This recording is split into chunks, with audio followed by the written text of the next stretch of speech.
Eu quero ler com você um texto na Bíblia que está em 1 Tessalonicenses, capítulo 5, versículo 19. Deus colocou algumas palavras no nosso coração. Estava vendo o pastor Paulo antes mexendo nesse potinho aqui. Pensei, será que ele está tomando remédio? Eu fui olhar ali no canto, não, é o potinho das palhetas dele do violão. Então os irmãos que viram, fiquem tranquilos, o pastor não está doente. Eu fui olhar o que é que ele foi mexer no potinho. Se tivesse doente nós íamos orar, amém? 1 Tessalonicenses 5, 19 diz assim: não apaguem o espírito. Repete comigo: eu não devo apagar o Espírito de Deus que está em mim. Diga assim: eu não devo jogar água fria no fogo de Deus que quer queimar no meu interior. Nós estamos essa noite numa noite celebrativa onde nós lembramos do sacrifício de Cristo na cruz. O sacrifício de Cristo foi uma obra de redenção, de salvação da humanidade, onde Ele morreu a morte que nós merecíamos, carregando sobre si os nossos pecados, levando sobre si a nossa culpa. Naquela cruz, há 2000 anos, Jesus morria em nosso lugar para nos salvar dos nossos próprios pecados que faziam separação entre nós e Deus. Mas eu quero dizer para você que é muito pouco pensar que foi apenas para nós não irmos para o inferno.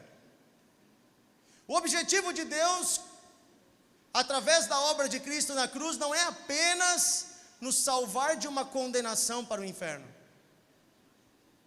O objetivo de Deus, através da obra de Jesus na cruz, é nos encher novamente da sua presença gloriosa. Aquela presença que estava com Adão e Eva lá no jardim do Éden. Aquela presença na qual Deus vinha todos os dias e se encontrava com o homem e havia alegria na presença de Deus. Esse é o desejo do Pai, resgatar a comunhão com a humanidade.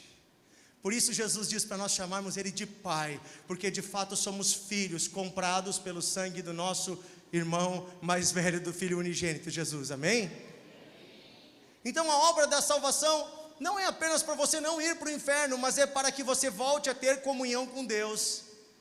E Jesus promete uma coisa aos discípulos antes dele morrer na cruz. Ele diz: fiquem tranquilos, eu não vos deixarei órfãos, eu enviarei a vocês o meu Espírito Santo. E é melhor para vocês que eu suba, porque quando eu subir, descerá sobre vocês o Espírito Santo. E vocês serão minhas testemunhas, vocês serão revestidos de poder.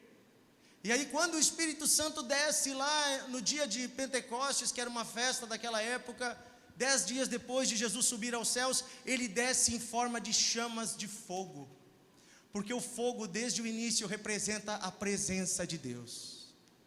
Vocês lembram quando Moisés viu Deus pela primeira vez, teve um encontro com Deus? De que forma Deus se manifestou? De uma chama em uma árvore. O fogo representa a vida de Deus, a presença de Deus. E o Espírito Santo é este fogo em nós. E aqui Paulo escreve para a igreja aos Tessalonicenses, ele diz: não apaguem o Espírito. Isso quer dizer que depois de um tempo que recebemos o Espírito Santo, eu e você que já fomos salvos, que já recebemos a Cristo, que já estamos na igreja, nós devemos prestar atenção, pois é fácil nós deixarmos apagar o Espírito. É fácil. Quem aqui já acampou alguma vez na vida? Quem já acampou? Quem aqui já fez um fogo para o churrasco? É mais fácil, né? Eu, quando era criança, meu pai me ensinou a fazer churrasco desde cedo. E era eu que fazia todo domingo fogo. Aos 9, 10 anos ele me ensinou. E eu sei de uma coisa: deixar o fogo apagar é fácil. É só você não cuidar, não botar lenha. É só você esquecer dele um pouquinho. Uma vez nós fizemos um acampamento, eu fui desbravador, que é um tipo de escoteiro, e nós tínhamos que acender o fogo, né, batendo uma pedra na outra, dava um trabalhão para acender o fogo. E um dia nós ficamos uma meia hora para acender o fogo, acendemos aquele fogo, deu uma fogueira bonita, e daqui a pouco tinha uma atividade, a gente saiu, e quando nós voltamos o fogo estava apagado. Que tristeza. Tinha que fazer tudo de novo. E aqui a palavra de Deus está nos chamando a atenção para não deixarmos apagar o Espírito de Deus que está em nós. Não entrarmos no automático.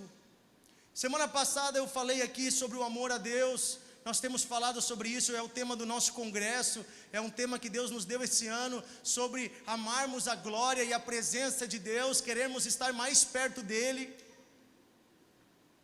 porque Ele é o centro.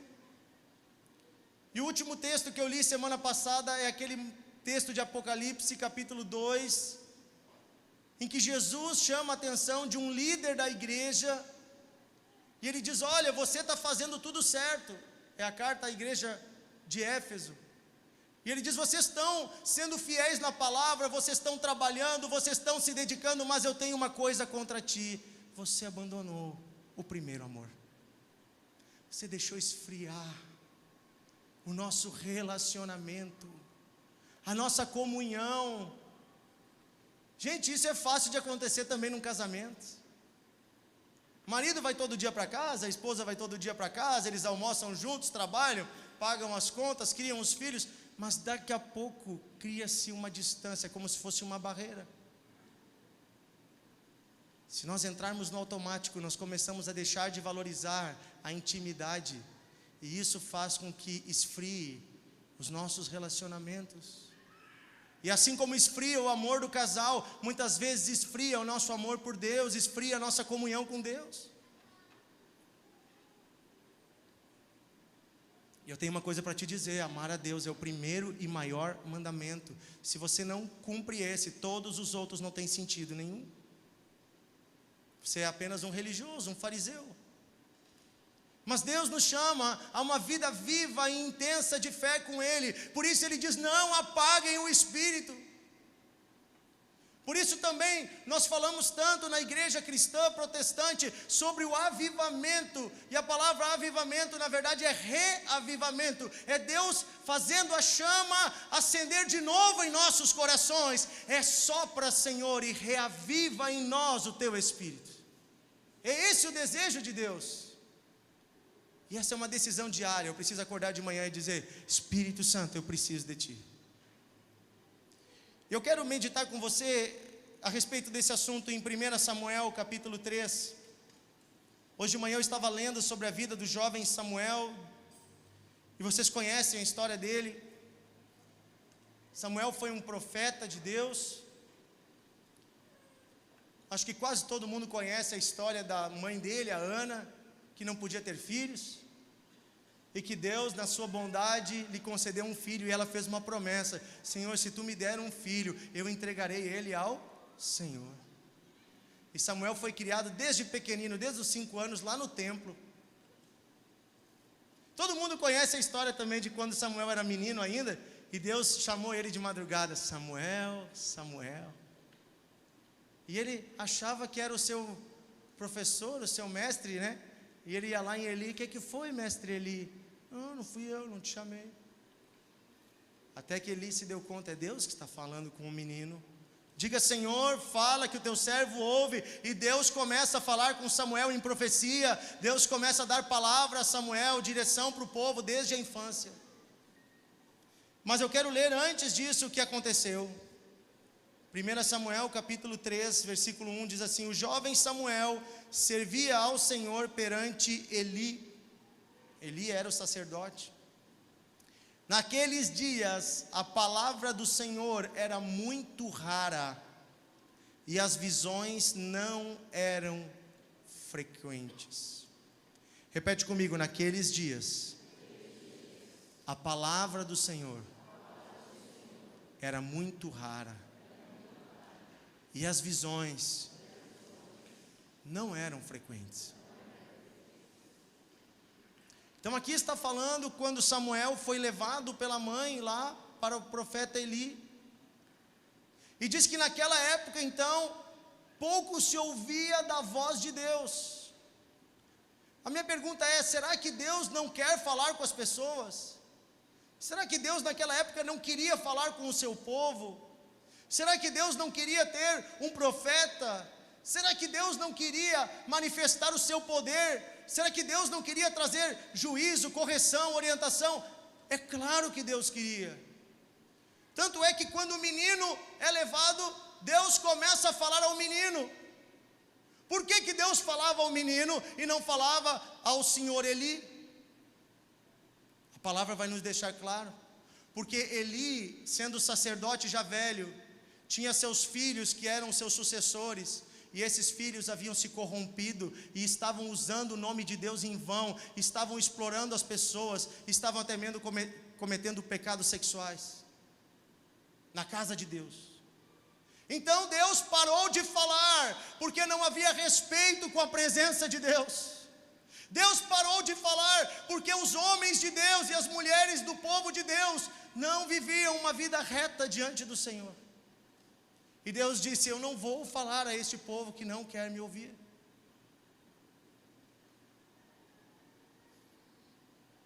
Então quando vem este menino certamente foi criado pela sua mãe, no temor do Senhor. Este menino certamente foi criado pela sua mãe, no temor do Senhor, ensinado desde pequenino a valorizar o Deus que lhe deu a vida. E este menino desde cedo será cheio do Espírito Santo. E Deus vai usá-lo para restaurar Israel. Podemos ler versículo 19. Crescia Samuel, e o Senhor era com ele. E nenhuma de todas as suas palavras deixou cair por terra, serem em vão. Todo Israel, desde Dan até Berseba, todo o povo reconheceu que Samuel havia sido confirmado como profeta de Deus. E continuou o Senhor a aparecer em Siló, enquanto por sua palavra o Senhor se manifestava ali a Samuel. Na era de Eli, frieza. Deus não falava. As pessoas buscavam a Deus e não ouviam a resposta. Mas quando Samuel começa a viver naquele lugar, a presença de Deus volta, porque ali havia um homem temente a Deus. Ali havia um homem que dava ouvidos ao Senhor. Tanto é que aquela noite onde Samuel ouviu a voz de Deus, a gente às vezes esquece o que foi que Deus falou para ele. Lembram que Deus disse, Samuel, Samuel? E ele disse, fala, Senhor. Era uma palavra dura que Deus disse. Deus disse, eu quero que você dê uma palavra para Eli. Eu estou tirando a mão sobre a família dele, porque eles não me honraram. Eu executarei juízo sobre a família de Eli, porque eles brincaram com o que é santo.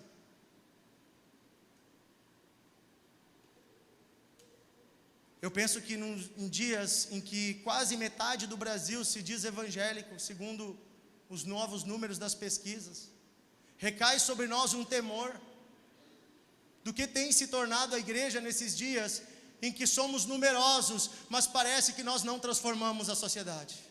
Somos numerosos, mas começamos a nos tornar parecidos com o mundo. E muitas vezes decaímos no padrão moral, decaímos no padrão de santidade. Eu digo isso olhando para a nação brasileira como um todo, não estou falando desta nossa igreja aqui local. E Deus me chama a atenção, e Deus quer chamar a atenção da liderança nesse país, nesses dias, para não deixarmos apagar o Espírito, para não decairmos da integridade com Deus, da comunhão com Deus, da honestidade diante de Deus, porque se perdermos isso, perdemos tudo. Não adianta as igrejas estarem lotadas, não adianta a sua casa estar com a despensa cheia, você estar com um carro novo, você ter roupas boas. Se você perder a presença de Deus, você perde tudo. Quem perde a presença de Deus, perdeu a vida. Jesus deixa bem claro, ele diz, olha, se você perder a sua alma, de que adianta ganhar o mundo todo? A presença de Deus é mais importante que tudo, e Samuel entendeu isso. Podemos ler Salmo número 25, Salmos 25, versículo 14. A presença de Deus na nossa família faz a diferença no casamento. A presença de Deus na nossa casa faz a diferença na vida financeira. A presença de Deus faz a diferença na sua saúde. A presença de Deus vai fazer a diferença nas suas amizades, na sua saúde mental. A presença de Deus faz a diferença em todas as áreas da nossa vida. E se você tem a presença de Deus, você tem todo o resto. Não andeis ansiosos por coisa alguma. Vejam as aves dos céus, não semeiam, não plantam, não guardam em celeiro, mas o Pai que está no céu as alimenta.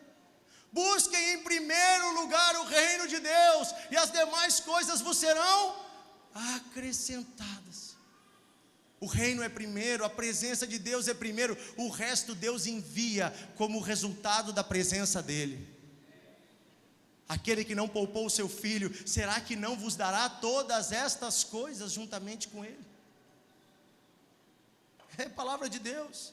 E aqui Salmo 25, 14 diz o seguinte: o Senhor confia os seus segredos, o seu segredo aos que o temem, aos quais Ele dará de conhecer a sua aliança. Coloca para nós na NTLH. Tem uma tradução que diz assim: a intimidade do Senhor é para os que o temem. Repete comigo: a intimidade do Senhor é para os que o temem. Na NTLH diz assim: o Senhor Deus é amigo daqueles que o temem e lhes ensina as condições da aliança que fez com eles. Você ama a Deus? Quem aqui ama a Deus? Você teme ao Senhor? Então você tem um amigo. E um amigo que revela-se.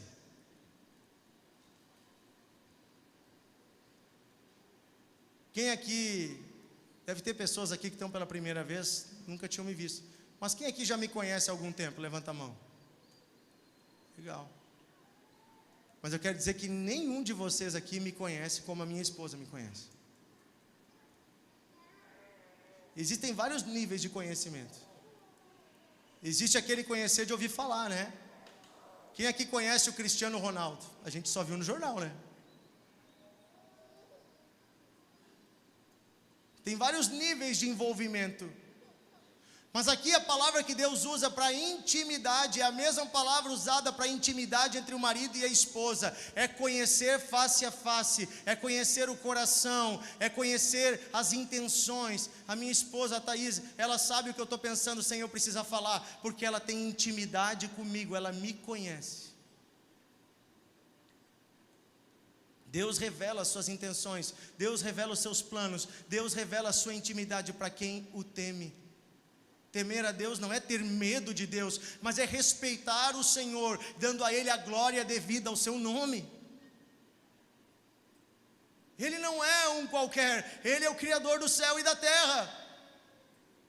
Nós estamos falando daquele que tem o nome sobre todo nome, que deve ser honrado, respeitado. Então devemos levar a sério o nosso compromisso com Deus. Podemos ler Tiago 4, do 6 ao 10. Estou quase terminando. O André pode vir no piano. Diz assim: antes Deus dá maior graça, porquanto diz a sua palavra, Deus resiste aos soberbos. Coloca de novo na NAA para nós, Gabi, por favor.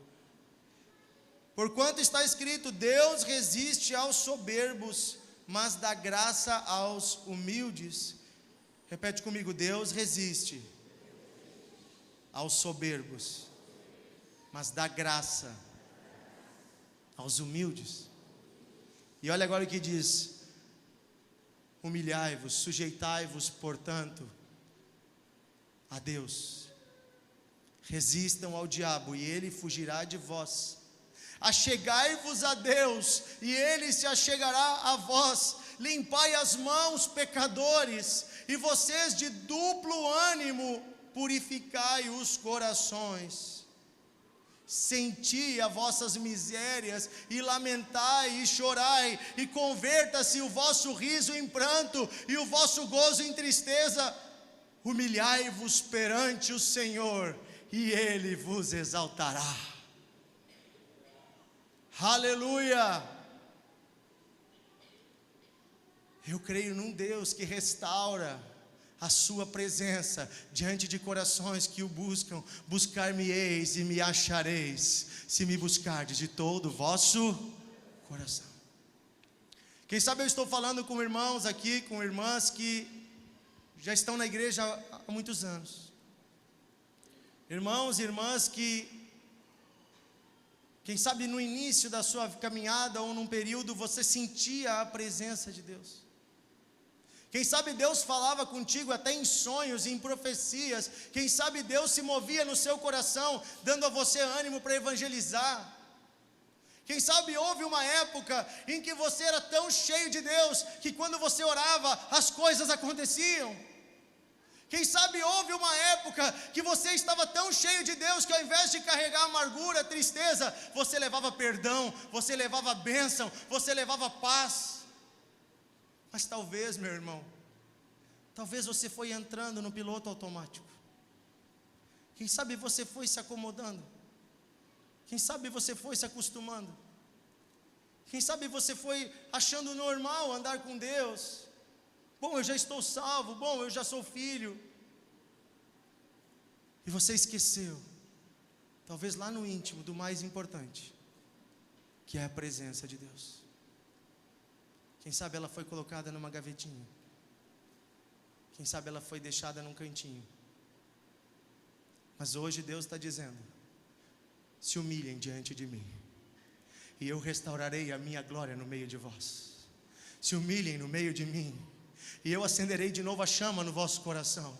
Se humilhem diante de mim, pois eu sou o mesmo ontem, hoje, serei para sempre. Como Paulo disse para Timóteo: reacende a chama, reaviva a chama de Deus que há em ti, que foi colocada sobre ti pela imposição das mãos. Reaviva o dom, reaviva a vida de Deus que está no seu coração. Esse é o chamado de Deus para nós nesses dias, através da obra da cruz. Deus quer reavivar corações que estavam de repente já esfriados. Eu quero terminar lendo de novo 1 Tessalonicenses 5:17 em diante. Orem sem cessar. Repete comigo: eu devo orar todos os dias, todos os momentos. Depois diz o 18: em tudo deem graças. Essa é a vontade de Deus. Repete comigo: eu devo ter um coração grato. Um coração grato. Ao invés de reclamar, eu devo agradecer. E o versículo 19 diz: não apaguem o espírito. Deus, nós não queremos apagar a tua chama em nós. Versículo 20 diz: não desprezem as profecias. Não desprezem a palavra de Deus. A palavra da Bíblia e a palavra revelada, não desprezem. Quando Deus também fala ao seu coração, não despreze.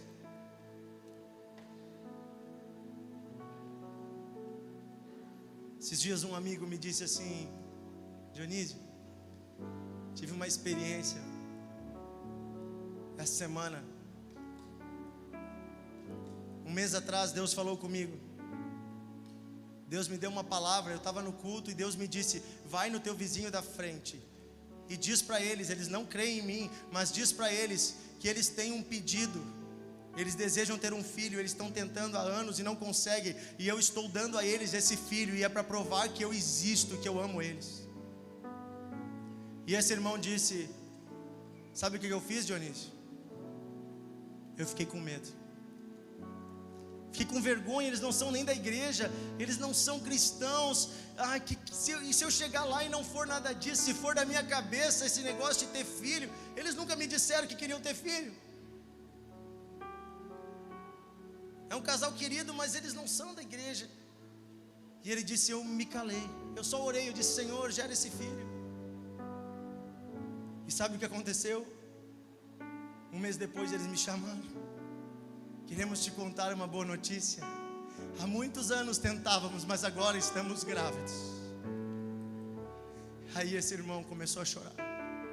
Ele disse: eu preciso contar uma coisa para vocês. Não sei se vocês vão acreditar, mas um mês atrás Deus falou comigo e me disse isso, isso e isso. E quando ele começou a falar, aquele casal começou a chorar. E aí Deus me traz isso hoje. Ele diz: não desprezem a profecia. Irmãos, Deus fala por meio da igreja, Deus fala por meio da sua boca, Deus quer falar. Se você é um cristão, você tem o Espírito Santo, não despreze quando Deus fala contigo. Quando Deus fala quanto à tua vida, mas quando Deus também fala quanto às pessoas que estão à tua volta. Deus quer usar você na vida dos teus vizinhos, dos teus colegas, dos teus filhos. Busque ao Senhor, pois Ele está próximo, Ele não está distante. Buscar-me-eis e me achareis, se me buscardes de todo o vosso coração. Pai, nós oramos nessa noite, nos humilhamos, Senhor, diante de Ti. Reacende em nossos corações a chama, Senhor. Reacende em nossos corações o amor pela Tua presença, Senhor. Reacende em nossos corações o temor, o respeito, a santidade. Reacende em nossos corações, Senhor, o desejo de Te servir. Reacende em nossos corações a intimidade contigo, Senhor. Não nos deixa, Pai, entrarmos no automático. Não nos deixa, Pai, cairmos na cilada do nosso coração que se corrompe. Nós queremos valorizar a Tua presença. Nós pedimos: Espírito Santo, sopra mais uma vez e reaviva os nossos corações. Espírito Santo, nós Te pedimos, sopra mais uma vez e reaviva o amor pelo Pai em nossos corações. Espírito Santo, nós Te desejamos, nós Te queremos. Como a corça anseia pelas águas, o nosso coração anseia por Ti, Senhor. Oh Deus, nós Te queremos. O Senhor está aqui, faça uma oração sincera diante de Deus nesse momento. Abra o seu coração, o Senhor, Ele está próximo, Ele não está distante. Abra o seu coração. Oh Senhor, aqui está Deus que perdoa pecados. Aqui está Deus que cura corações. Aqui está Deus que muda destinos. Basta você clamar, basta você pedir. Deus está dizendo: eu não retirei o meu Espírito de sobre ti. Eu não retirei o meu Espírito. Eu posso soprar e reacender essa chama, diz o Senhor. Enche, Espírito Santo.